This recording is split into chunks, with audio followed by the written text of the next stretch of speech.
on se retrouve pour cette dernière session. On en est encore à l'observation. Et là, on va observer un peu plus les causes, peut-être faire une étude de cas ou voir comment, en pratique, on peut faire pour gérer cette colère, cette peur.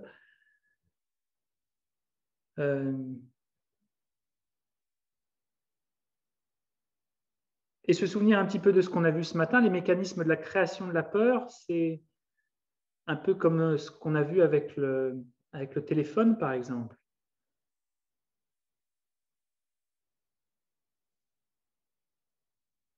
C'est cette reconsolidation qu'on a, on appelle ça dans le bouddhisme un engagement mental incorrect, qui par répétition, parce qu'on a ruminé, dès qu'on est en contact avec certaines causes et conditions, on a peur à nouveau. On n'a même pas besoin d'y réfléchir, ça vient automatiquement. Mais il faut comprendre que cette expérience de peur a été générée par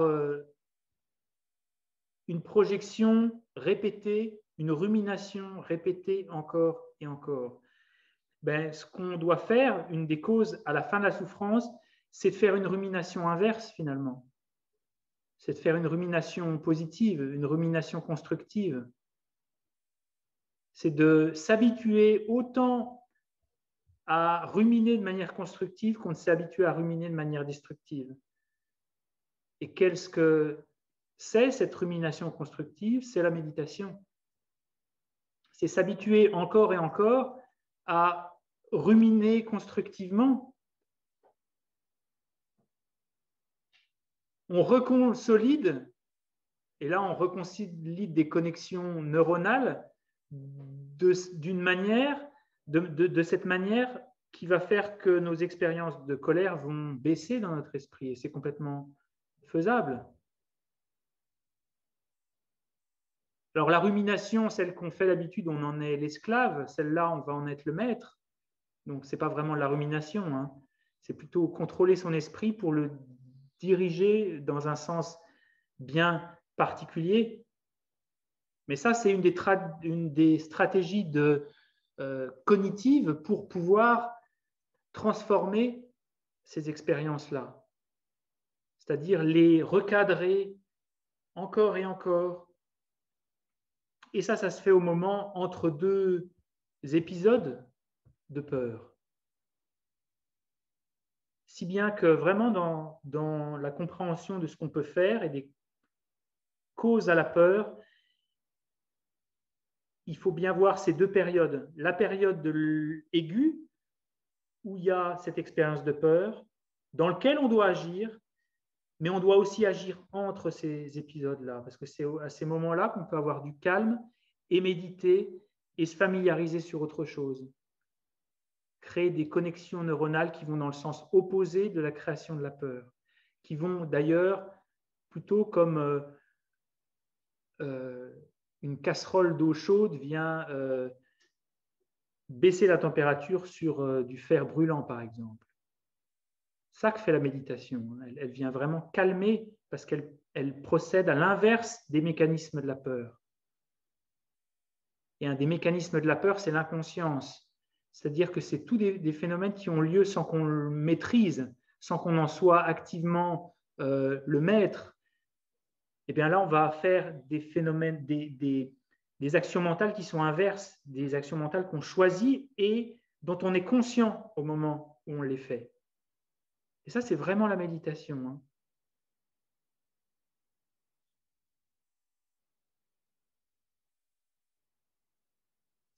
Donc, diverses stratégies possibles de régulation cognitive.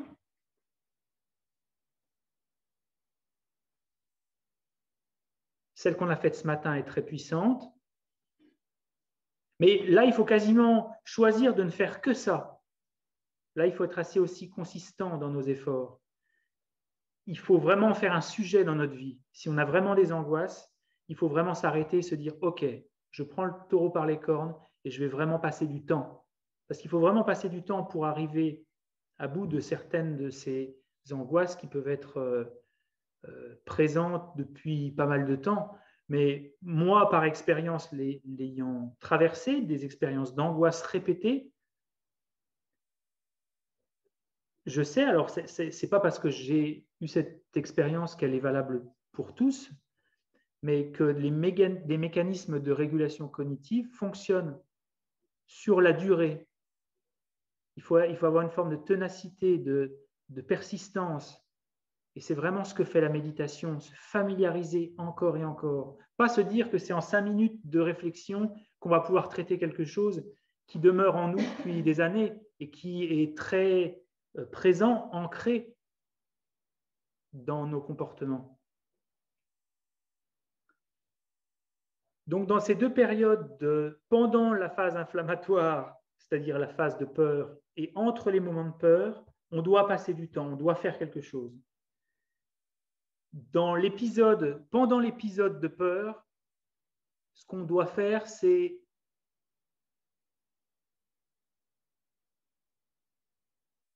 observer, on peut observer ce qui se passe dans notre corps,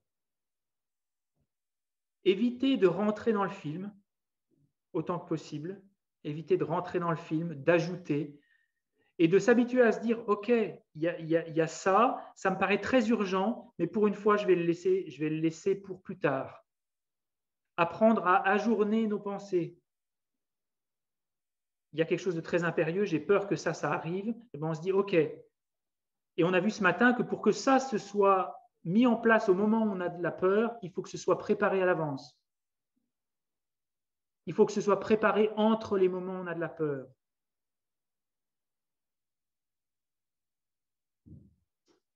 C'est quand on est entre ces moments-là de la peur qu'on a la mémoire prospective qui va faire qu'au moment où on a de la peur, on va se souvenir.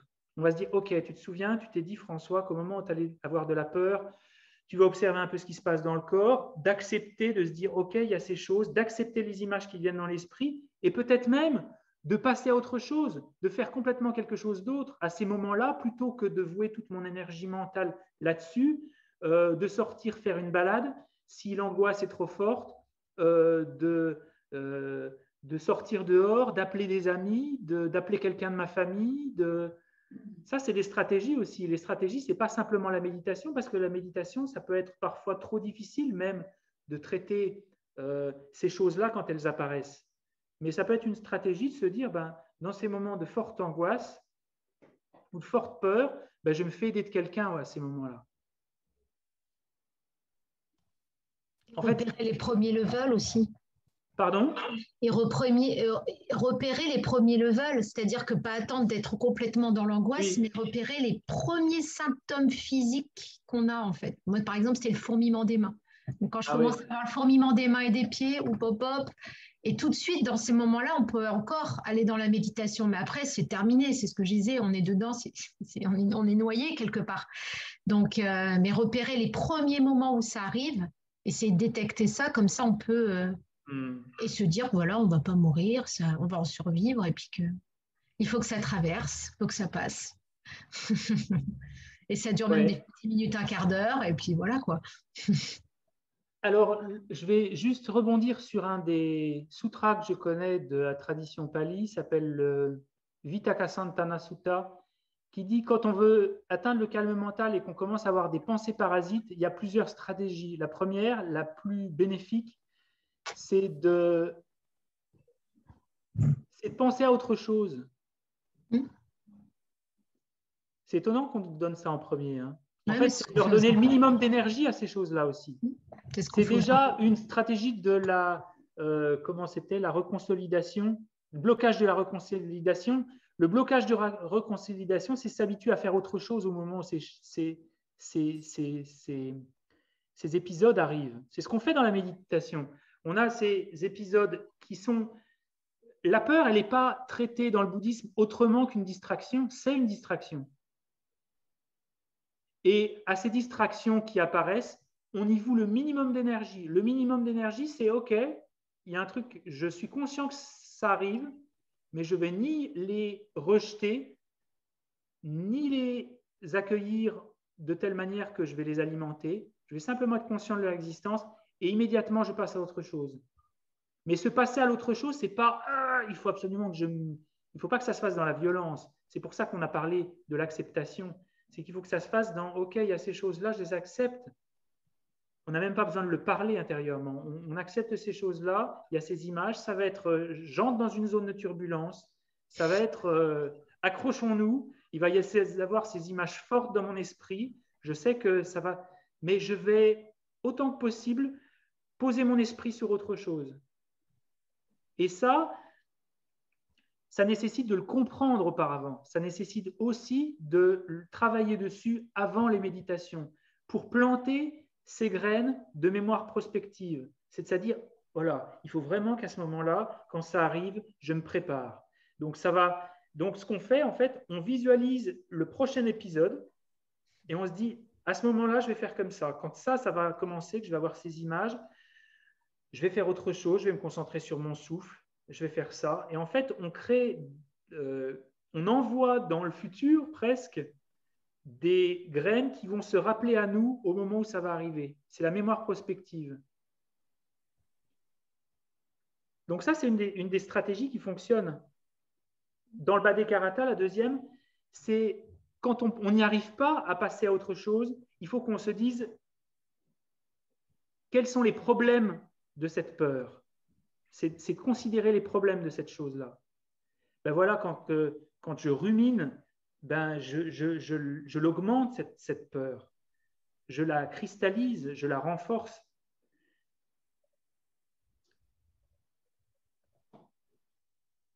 Alors, je voudrais me souvenir des 5 pour être bien précis. La première, c'est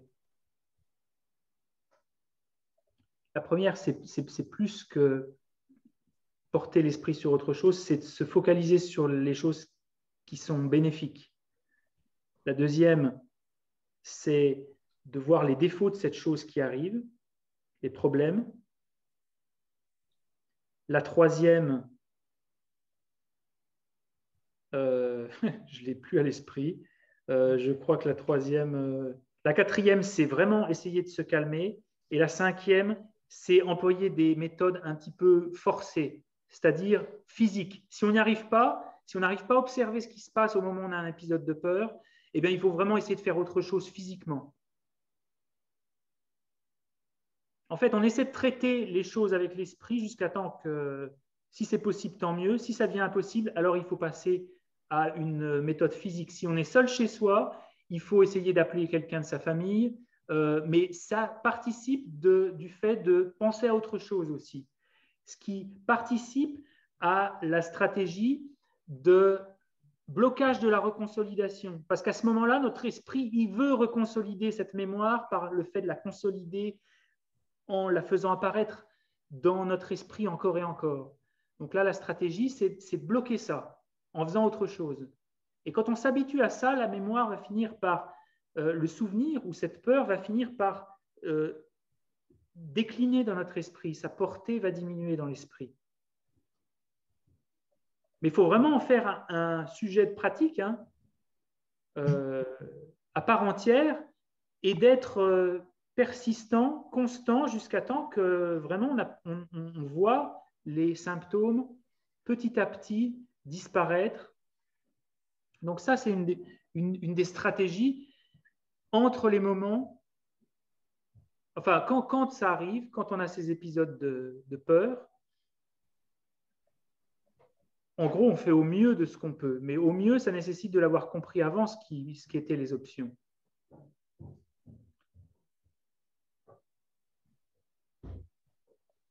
Donc, si je peux donner vraiment une indication, c'est d'avoir une approche sur ces deux moments-là, entre les moments où on a de la peur et pendant la peur. C'est vraiment à ces deux moments-là où on peut faire quelque chose. Quand on a ces épisodes de peur, on a moins de latitude, mais il faut également être conscient de ce qui se passe autant que possible. Parce que plus on échappe cette encre mentale de la pleine conscience, plus on glisse dans l'oubli et plus on réveille notre mémoire et plus on réveille notre imagination qui sont le terrain à la peur finalement. Dans les épisodes de peur, il faut rester conscient au maximum des sons de la réalité autour de nous, parce que ça laisse moins de place à l'univers mental qui est le terrain à la peur. L'univers mental de l'imagination, du manque de conscience. Donc là, il faut se rappeler au son, reprendre, c'est pour ça que méditer sur le souffle, ça peut être bon, et attendre que ça passe, détendre le souffle autant que possible. Ça peut être une stratégie. Et accepter que ça secoue aussi. Accepter qu'on soit secoué sur le moment. Se dire, OK, je reconnais que là, c'est ce qui doit arriver parce que j'ai peur. Ça fait partie du job. C'est comme quand on est en avion. Les turbulences sont normales. Les turbulences dans la vie sont normales. C'est pour ça que cette acceptation qu'on a vue hier, elle est tellement importante dans la peur aussi. Se dire, OK, mais de toute façon, une vie sans peur, c'est difficile pour nous. Voilà, quand ces peurs arrivent, OK, ben voyez, il y a une manifestation, j'ai toutes ces images, mais j'essaie de m'en départir un peu sans avoir cette aversion, encore une fois. C'est un thème très actuel, en plus avec le Covid, hein. On voit notamment des peurs chez les enfants naître alors qu'ils n'avaient pas peur de mourir, ils ne connaissaient pas ça en fait. Ouais. Ou de faire mourir. Enfin, moi j'entends beaucoup d'enfants qui ont peur de donner la maladie et de faire mourir ouais. en fait. Wow. Donc, qui se protègent au maximum jusqu'à aller dans des surprotections, enfin d'avoir les mains qui saignent tellement ils se nettoient les mains, à développer des tocs, etc. Quoi. Ouais. On est en plein dedans. Hein. Ouais, oui. Et ce qu'on peut dire aussi, c'est que, et ça peut être un objet de méditation, c'est qu'en général, la peur, elle naît parce qu'on a un rapport assez particulier avec la sécurité aussi. Et c'est interroger le rapport qu'on a avec la sécurité aussi. Dans un univers où tout est très sécurisé autour de nous et on a un grand attachement pour la sécurité, on finit par avoir peur de beaucoup de choses en réalité. Et on pourrait dire, on a vu ce qu'on appelait hier les 8 préoccupations mondaines. Quand on est attaché au plaisir, on finit par devenir allergique à toutes les expériences insatisfaisantes. Mais quand on est très attaché à la sécurité, on finit par avoir une forme d'allergie et à la peur. C'est-à-dire, plus on est attaché à la sécurité, plus on finit par avoir peur. Ça, c'est normal. Ça fonctionne, c'est les deux pendants de la même pièce, c'est les deux faces de la même pièce. Et ça peut être une méditation qu'on peut faire, se dire, mais à quel point est-ce que je veux tout maîtriser aussi? Parce que ça peut rentrer en ligne de compte dans la production de la peur. Pourquoi j'ai besoin de tout maîtriser? Et puis, pourquoi il faudrait que tout soit exactement comme je le souhaite? Quel est le problème du fait que dans la vie, on a des événements qui sont imprévus? Parce que la peur ne vient pas nécessairement de l'imprévu. Il y a plein de choses qui sont imprévues dans notre vie qu'on n'accueille pas et qu'on ne regarde pas avec de la peur. Accepter l'imprévu aussi. Ce qui va à l'encontre de l'attachement à la sécurité, parce que l'attachement à la sécurité, ce n'est pas d'avoir d'imprévu, c'est de maîtriser tous les imprévus.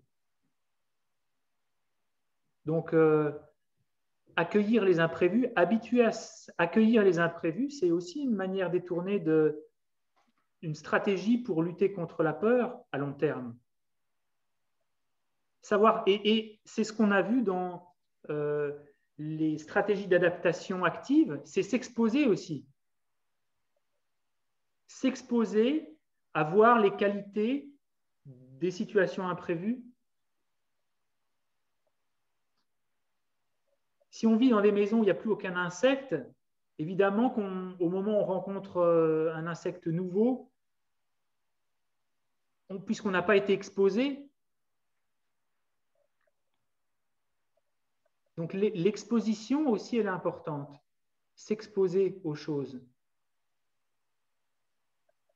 quand c'est possible. Ça, c'est des choses assez profondes sur lesquelles on peut méditer. Hein. Pourquoi il faudrait que tout soit maîtrisé autour de moi? Est-ce que ce n'est pas parce que j'ai une allergie finalement assez prononcée aux expériences insatisfaisantes? Est-ce que j'ai l'impression qu'on peut mener une vie entière sans obstacles, sans des choses qui vont arriver que je ne maîtrise pas? Et ça, c'est une forme de projection mentale, de penser qu'il y a un jour où le monde va être totalement sécurisé. C'est impossible. Donc, vivre et accepter un monde qui n'est pas sécurisé, c'est aussi un moyen d'avoir moins peur. Comprendre que les problèmes sont inévitables, c'est un moyen de... Ce qui revient à cette méditation sur l'impermanence. Quand elle est menée profondément, cette méditation sur l'impermanence, elle nous fait penser qu'on ne maîtrise pas grand-chose et on est OK avec ça. Pourquoi avoir peur? On ne maîtrise pas grand-chose. Il y a cette image que je vois souvent sur Facebook, c'est... on entend souvent détendez-vous, tout est sous contrôle. Et ben, il y a la citation bouddhiste qui dit détendez-vous, rien n'est sous contrôle. Et c'est un peu ça. Ben non, il y a tellement de choses qu'on ne contrôle pas. Relax, on ne le contrôle pas de toute façon. Ça va. Donc ça, c'est des objets de méditation. On peut méditer là-dessus, se dire qu'est-ce qu'il y a à comprendre derrière ça? L'acceptation des problèmes, l'acceptation de la souffrance, l'acceptation de sa propre souffrance, l'acceptation des obstacles, l'acceptation qu'il y a des choses qui ne vont pas fonctionner, qui vont être désagréables.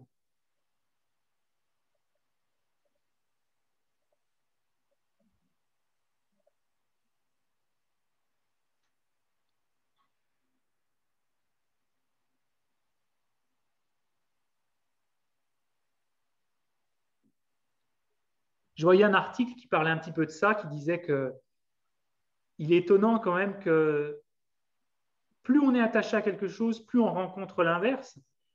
À cette époque où on n'a jamais mis autant d'énergie à lutter contre les bactéries, ce soit à cette époque où on commence à avoir vraiment des bactéries qui soient résistantes, par exemple, où on met tellement d'emphase sur la sécurité de nos données, de notre vie privée, qu'on finisse par retrouver plein de choses qui soient publiées sur Internet sans notre consentement, par exemple. C'est fou, hein, que quand on veut vraiment quelque chose et qu'on a une forte habilité, on rencontre souvent l'inverse de ça.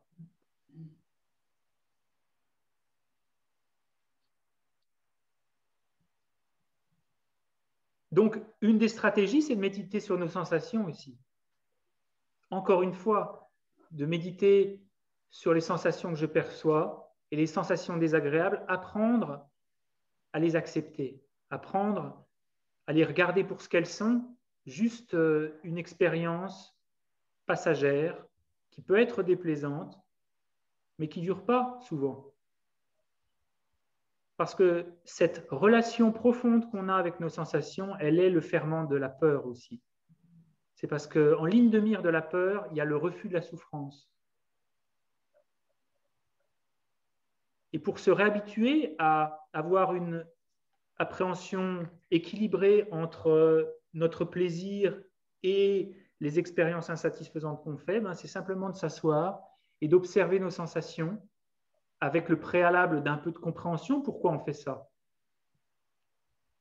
Et de regarder ces sensations déplaisantes comme ces expériences de peur, comme toutes ces pensées, ces projections, ces choses que je rumine, et savoir les regarder en se disant « Ok, bon, elles passent, de toute façon, elles sont là, ça fait partie de mon esprit qui est un petit peu perturbé. » Et puis se faire la paix avec soi-même aussi, faire la paix avec le fait que, voilà, on est ces choses-là, ces choses qui sont turbulentes, qui arrivent dans l'esprit, qui demeurent quelques instants et qui partent.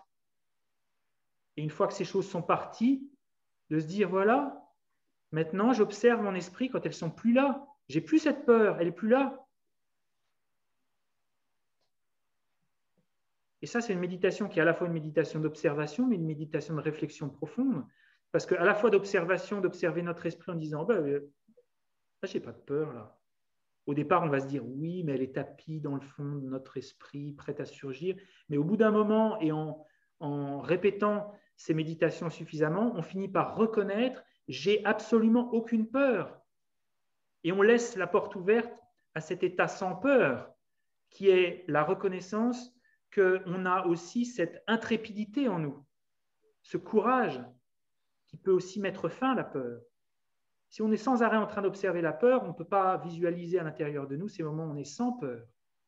Et non seulement sans peur, mais intrépide, valeureux presque. Oui, entre intrépide, valeureux et passage à la colère, parce que c'est passer de la peur à la colère par rapport à tout ce qui est, là, vous parliez du Covid, enfin, et moi j'ai envie de dire deux mots de la société hyper autoritaire dans laquelle on est en train d'évoluer. Donc c'est de plus en plus autoritaire. On peut se dire, c'est pas de la peur, c'est pas de la peur individuelle, mais ça peut être de la colère vis-à-vis de ce qui se prépare pour les générations à venir, les enfants, les petits-enfants. Voilà, et ça, voilà, c'est quelque chose qui Alors, m'énerve. le traitement de la colère peut aider à faire baisser la peur aussi parce que les deux fonctionnent conjointement très souvent. C'est en général, c'est assez souvent parce qu'on a peur de ce qu'une personne va pouvoir nous faire ou de ce qui va pouvoir se passer dans la relation avec elle qu'on a de la colère aussi. Mais ça, ce serait encore un autre sujet pour voir le lien entre la peur et la colère. Parce que vraiment, il y en a un. En tout cas, la colère est très empreinte de peur. Ça, c'est sûr. Très empreinte de peur. Et très empreinte d'allergie pour notre propre souffrance aussi, dans la peur, dans la colère. Parce que, pour revenir à ces sensations, c'est étant être humain conditionné par ce corps, cet esprit imparfait, je vais nécessairement faire des expériences insatisfaisantes. Elles vont nécessairement surgir. Donc j'ai deux stratégies. Soit je refuse quelque chose alors qu'il existe, ce qui n'a aucun sens, soit je regarde ces choses-là et je cesse de les nourrir. Et si je cesse de les nourrir, elles vont commencer à baisser. Bon, si on a le choix et qu'on comprend vraiment ce qu'on fait, on va choisir la deuxième option. Et bien, c'est ce qu'on fait dans la méditation sur l'observation des sensations, d'observer ces choses-là, ce qui est assez simple, finalement, sur le papier. Mais d'observer ces peurs sans avoir à les nommer, sans avoir à dire « Ah, c'est encore la peur, je suis quelqu'un qui se sent en peur », sans savoir à s'identifier à la peur. Parce qu'une autre stratégie encore dans les stratégies de régulation cognitive, c'est de se désidentifier de la peur. Le pire obstacle, un des pires obstacles à la peur, c'est de continuer à se dire « je suis quelqu'un qui a peur ». Non, je suis quelqu'un qui a de la peur. C'est pas je suis quelqu'un qui est apeuré, je ne suis pas une personne peureuse, je suis quelqu'un qui a des épisodes de peur. Il vaut mieux le dire comme ça parce que dans la deuxième option, on cesse de s'identifier totalement avec cette peur-là. On sait que voilà, j'ai plein d'émotions, mais aucune ne me définit totalement. J'ai un ensemble d'émotions qui me traversent. Et quand on observe les moments de l'esprit, on est sans peur, on peut commencer à se dire, ouais, pourquoi je dis sans arrêt que je suis quelqu'un qui a peur? Quand on reconnaît encore et encore et encore tous les moments où on n'a pas de peur, on finit par comprendre que c'est absurde de dire je suis quelqu'un de peureux ou j'ai cette peur en moi. Parce qu'on observe qu'il y a plein de moments où elle n'est pas là, cette peur.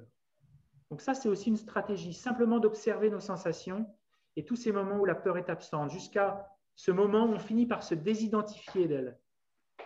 On se désidentifie de la peur. Et puis on a de la chance aussi d'en avoir conscience, qu'on a peur. Parce qu'il y a des personnes qui n'ont pas conscience qu'elles ont peur. Moi, j'ai discuté une fois avec une copine qui me disait « Non, moi, j'ai peur de rien. » Alors bon, bref, je rentre dans la discussion, etc. Et puis petit à petit, je lui ai demandé pourquoi le soir, parce qu'elle, quand elle rentre du boulot, la première chose qu'elle fait, c'est allumer la télé. Et elle n'éteint pas la télé tant qu'elle ne s'endort pas. Et en fait, en discutant, elle s'est aperçue qu'elle avait peur de la solitude et qu'elle avait peur de se retrouver toute seule avec elle-même, en fait. Alors Ouais. qu'elle était persuadée qu'elle n'avait aucune peur, en fait.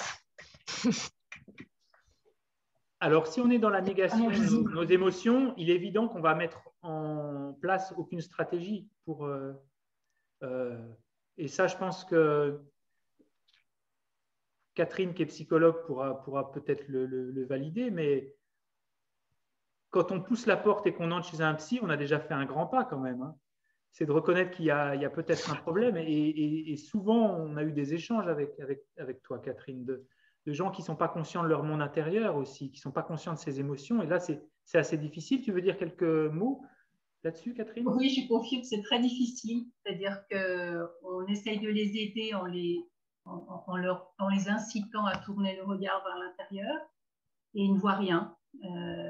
Ils sont collés, il y a aucune. Ils sont collés, oui, j'ai envie de dire, à l'expérience qu'ils font au moment M. Et donc, pour nous, c'est le plus difficile. Donc, en fait, c'est vrai que c'est déjà un grand pas de venir voir un psychologue, mais parfois, ils viennent en pensant que nous, de l'extérieur, allons régler le problème sans participation. C'est pour ça que la notion de participation active, je la comprends bien.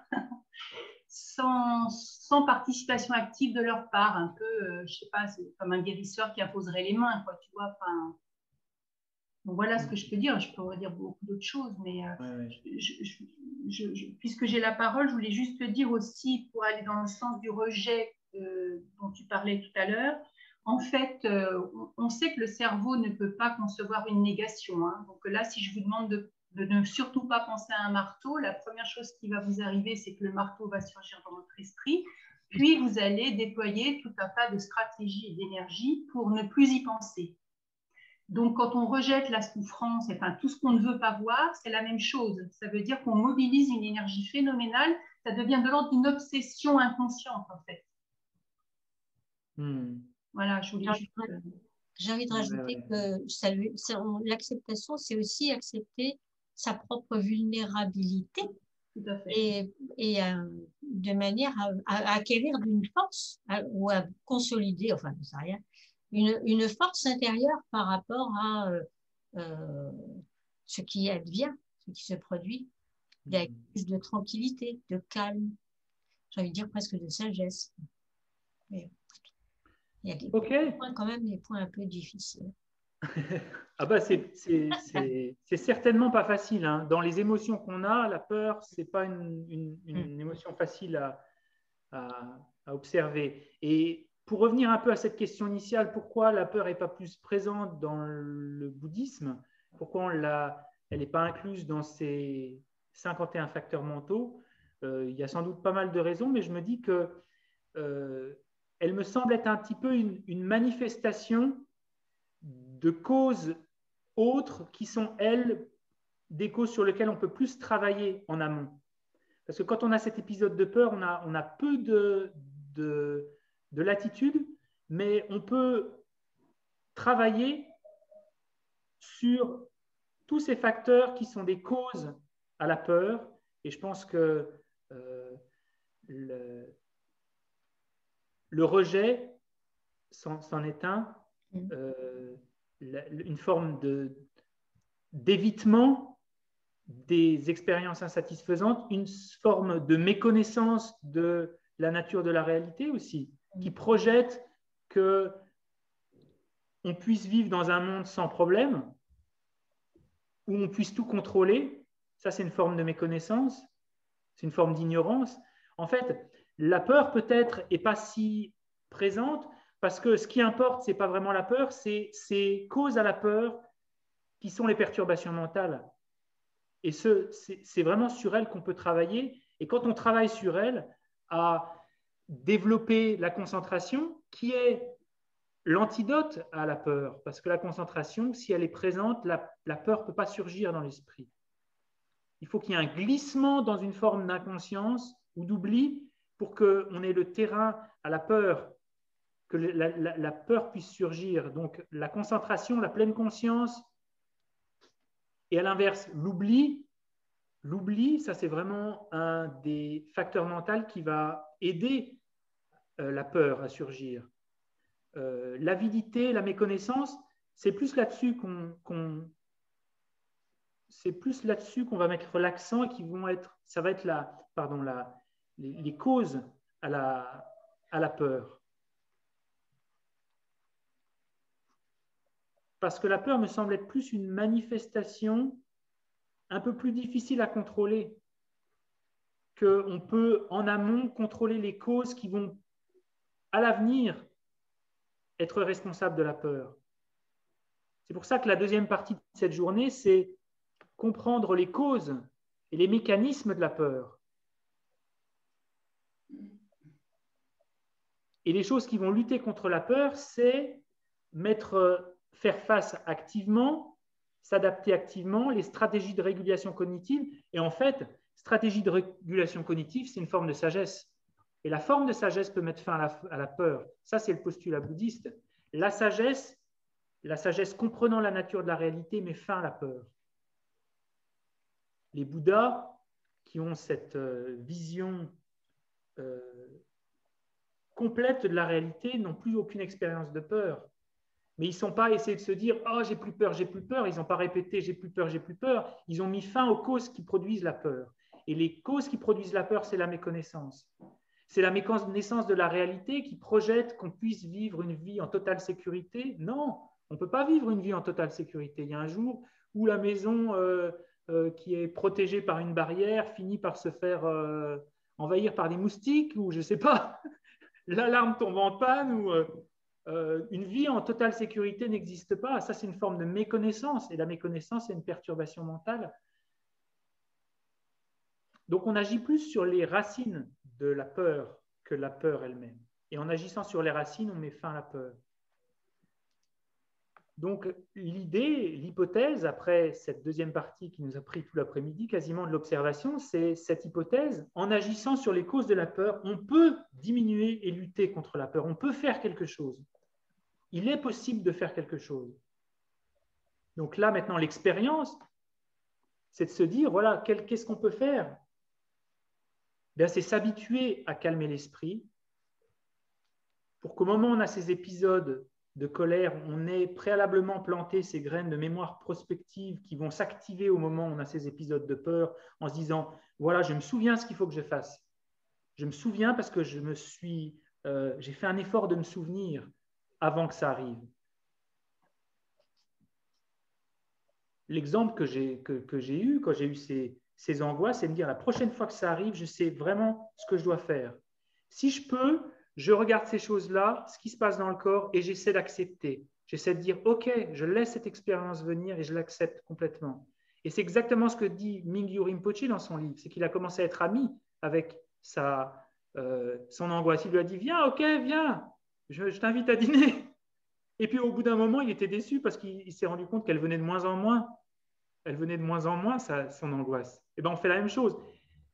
Lui, il explique à travers ses mots la pratique de l'acceptation, la pratique de l'accueil des choses, de ne pas lutter contre l'angoisse. C'est ce qu'il nous invitait à faire, Jean-Jacques. C'est-à-dire qu'on inspirait, on disait bonjour à Madame Anxiété, et on expirait, on souriait à Madame Anxiété. Oui. Et je pense que ça, on doit le retrouver chez Thich Nhat Hanh aussi. C'est vraiment accueillir ces choses-là. Accueillir et se dire, voilà, c'est pas moi, c'est simplement passager, je l'accueille.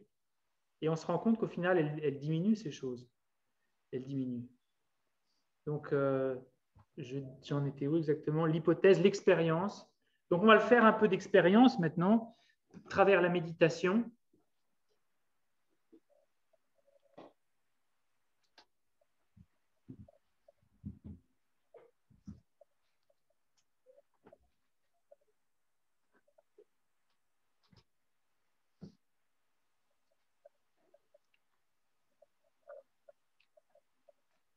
Je vous invite à couper vos micros si vous pouvez.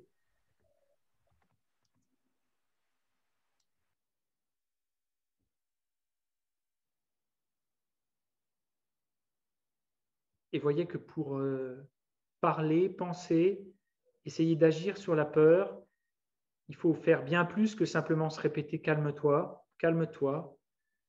Il faut comprendre pourquoi il faudrait se calmer, à quoi ça servirait de se calmer. Il faut comprendre les mécanismes profonds de la peur pour pouvoir la déjouer.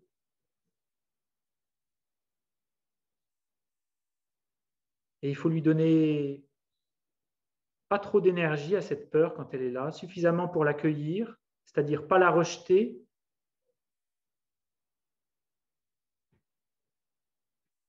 et savoir se calmer aussi, savoir éteindre le feu au moment où on est agité, parce que tant qu'il y a du feu, il y aura de la souffrance, et tant qu'il y aura de la souffrance, il y aura une forme de peur aussi. Donc apprendre à calmer la respiration, à faire ce qu'on a vu tout à l'heure, penser à autre chose.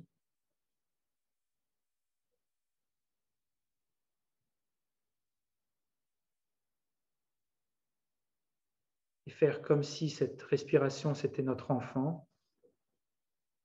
Vraiment mettre l'accent sur la détente.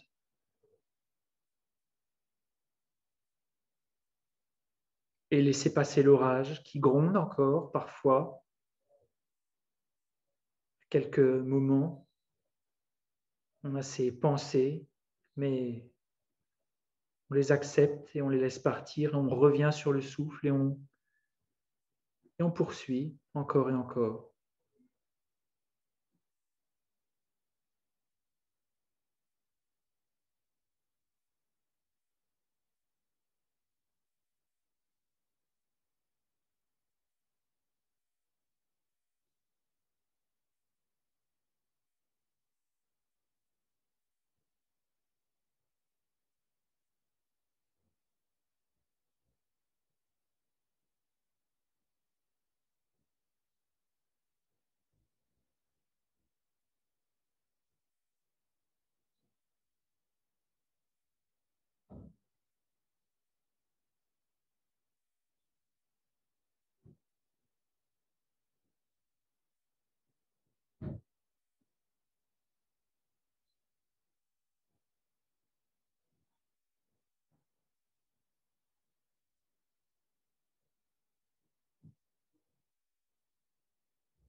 Et bien se souvenir que dans le traitement de la peur, il vaut mieux laisser la réflexion pour les moments où on s'est calmé, parce que ce n'est pas au moment où on est encore dans la phase inflammatoire, la phase de peur, que c'est facile ou même opportun de commencer à trop amener cette peur sur la paillasse du chimiste.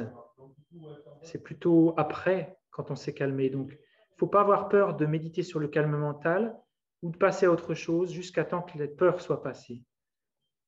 L'épisode, en tout cas, le plus aigu. Passer autant de temps qu'il faut pour calmer l'esprit, calmer le corps et calmer la respiration.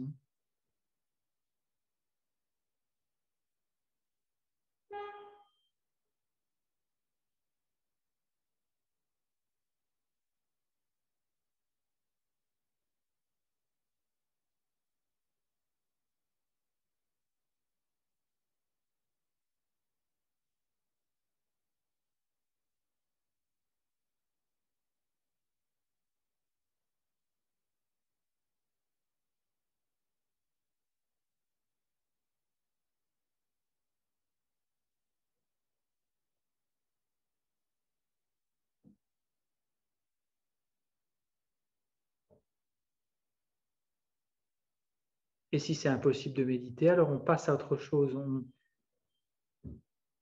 On essaie de faire autre chose. On essaie de faire une activité qui va faire qu'on voue le moins d'énergie possible à reconsolider, à lui donner de la force et du pouvoir à cette pensée de peur. Mais si on peut, si on en est capable, on peut vraiment essayer de détendre le corps, détendre l'esprit, le concentrer. Essayons d'observer encore un peu le souffle.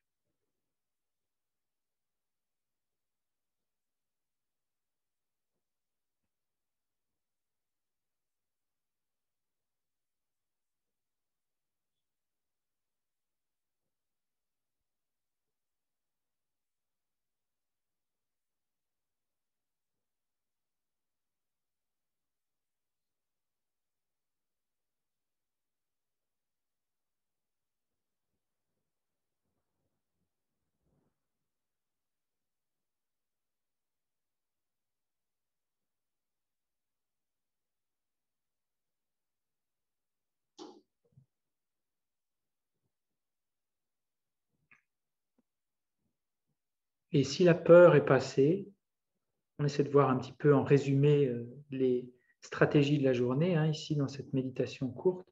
Si la peur est passée, on peut commencer à essayer de l'explorer à travers soit le travail de l'acceptation, soit essayer d'observer nos sensations ou nos facteurs mentaux et observer tous les moments où elle n'est pas là aussi.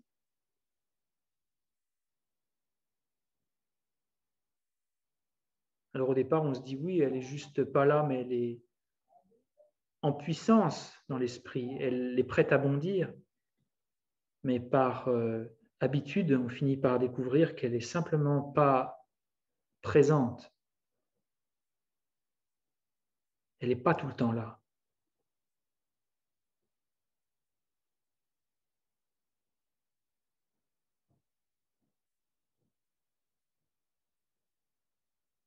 Il y a des moments, je suis sans peur.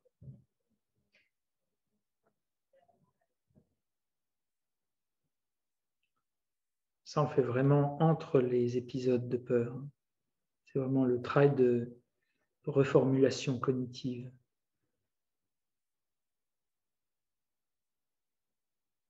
Observer ces moments où je suis sans peur.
Et s'il y a des moments où je suis sans peur, alors il y a des moments où je fonctionne totalement très très bien sans peur.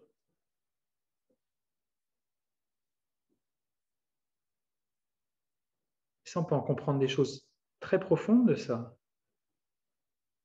C'est-à-dire que moi, je peux être totalement sans peur, fonctionner très bien sans peur.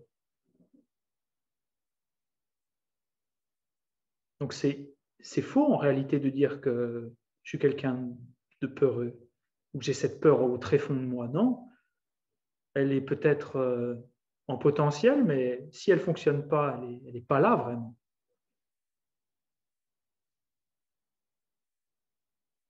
Ça, c'est vraiment une technique profonde de se désidentifier de nos émotions. C'est une autre stratégie qu'on peut choisir et sur laquelle il faut vouer du temps aussi également.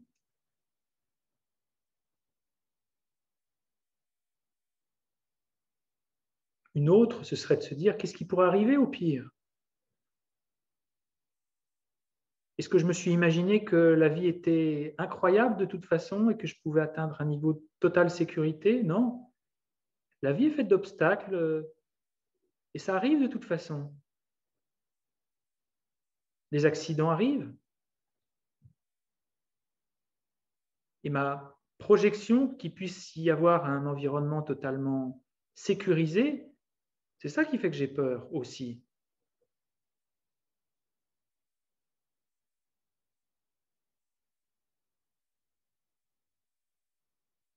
Ou ma projection que je puisse faire l'expérience de la vie sans aucune sensation déplaisante aussi.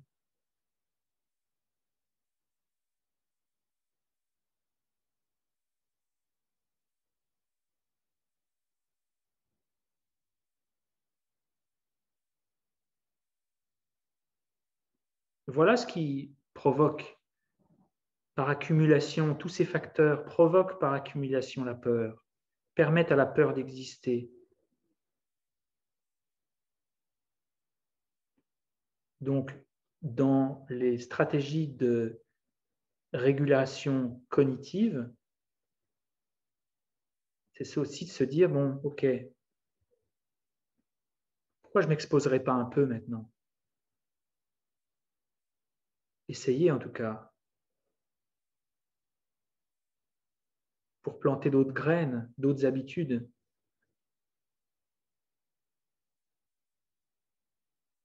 Pour aller dans un autre sens.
Pourquoi j'essaierai pas de mettre ça en action, mais faire des tests, expérimenter moi-même, à mon niveau, par petites touches,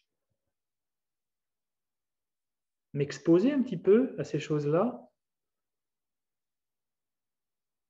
et observer ce qui se passe pendant, après.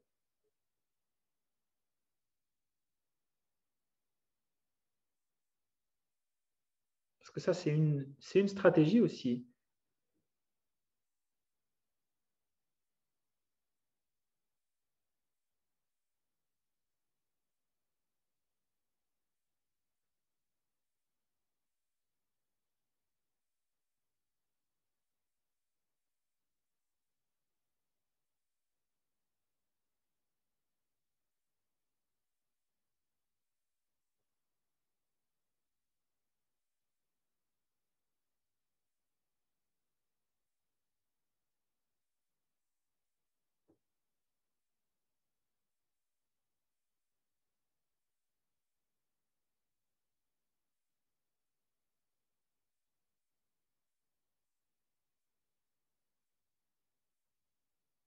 Et enfin, l'autre stratégie, c'est vraiment de garder conscience,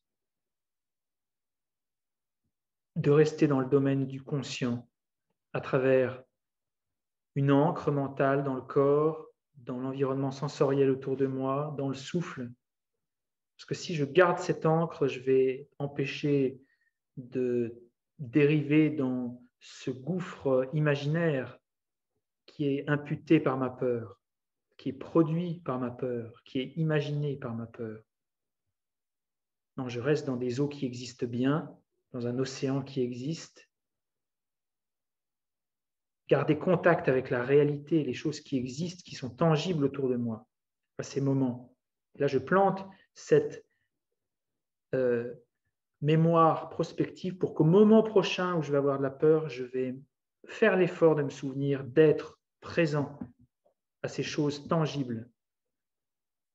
Le souffle, le corps, les odeurs, les sons, pour limiter l'activité mentale discursive et imaginative.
Et là, on fait une mini-expérience, parce que c'est vraiment pendant l'espace de quelques minutes.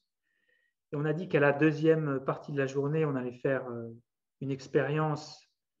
Mais je vous invite à la faire personnellement, cette expérience, de mettre en action ces quelques conseils, ces quelques stratégies, et de voir si vous arrivez à la même conclusion. C'est ça, les enseignements bouddhistes, c'est on vous propose, on a dans des livres des expériences, faites-les avec vous-même et voyez si ça fonctionne comme ça a fonctionné par le passé pour d'autres individus, et faites vos propres conclusions. Voyez si c'est une stratégie qui est efficace. Mais il faut les faire graduellement, il faut bien être patient aussi. Faire avec des petites choses pour commencer. Si ça fonctionne avec les petites, on peut estimer que ça fonctionne un peu avec les moyennes, puis les grandes. Soyez patient. Et puis, si on peut se souvenir de deux choses, il ne faut pas qu'il y ait simplement du calme pour le traitement de la peur. Il faut qu'il y ait de la compréhension. Au moment où on a de la peur, calmer le feu de l'esprit et pas s'arrêter là, parce que très souvent, ce qui arrive, c'est qu'on se calme. Une fois qu'on est calmé, on n'a plus envie de penser à la peur. On n'a plus envie de réfléchir. On a envie de passer à autre chose. Or, c'est vraiment à ce moment-là qu'il faut consolider la compréhension pour que cette peur n'arrive plus à l'avenir. Il ne faut pas uniquement agir sur l'esprit quand il est en phase inflammatoire, parce que sinon, c'est une solution qui n'apportera pas de bienfaits pérennes. Voilà, donc je vous invite à s'exposer, à calmer l'esprit quand ces choses arrivent, à faire preuve d'acceptation, de sagesse, et puis employer ces quelques conseils, méthodes, stratégies. Et voilà, cette journée sur la...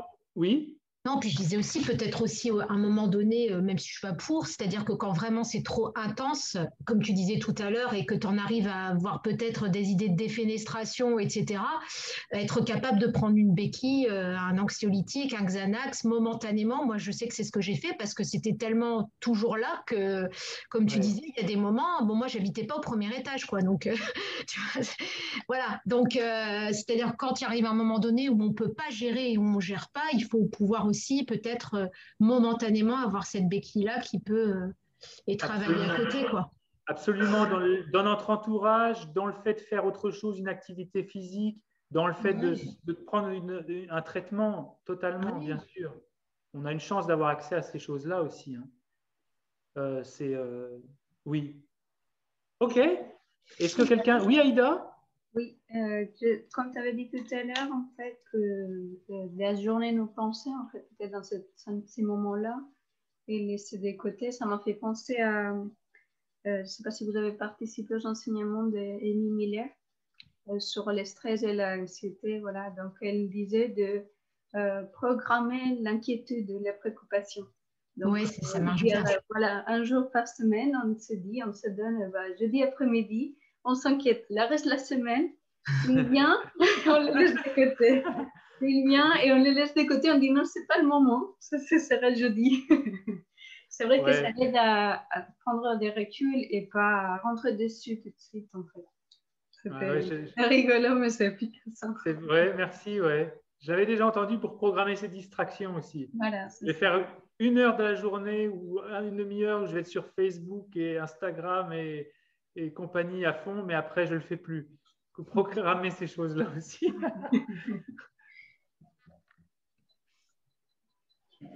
Voilà. Donc, on a vu aujourd'hui aussi une information intéressante, c'est que la peur n'est pas nécessairement négative, elle peut être constructive. Ça, c'est des choses sur lesquelles on peut méditer aussi. Hein.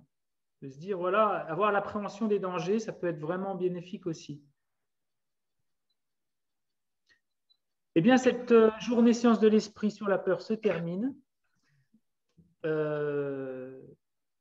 N'hésitez pas à y revenir. Hein. Là, on évoque des pistes, mais je pense que c'est vraiment par le temps et la répétition qu'on peut arriver à des conclusions pérennes dans l'expérience. Donc, n'hésitez pas à les mettre en application et puis être vous-même des rechercheurs de votre propre esprit aussi, des chercheurs de votre propre esprit. Faites des expériences, vivez des expériences, sortez dehors, exposez-vous aux araignées. J'adore. On est des psychonautes. Je vais vous envoyer des vidéos qui vont vous aider là-dessus. Pitié. Allez, prenez soin de vous. À très bientôt. Merci de m'avoir donné des expériences personnelles. Merci à toutes. Merci. Au revoir. Merci.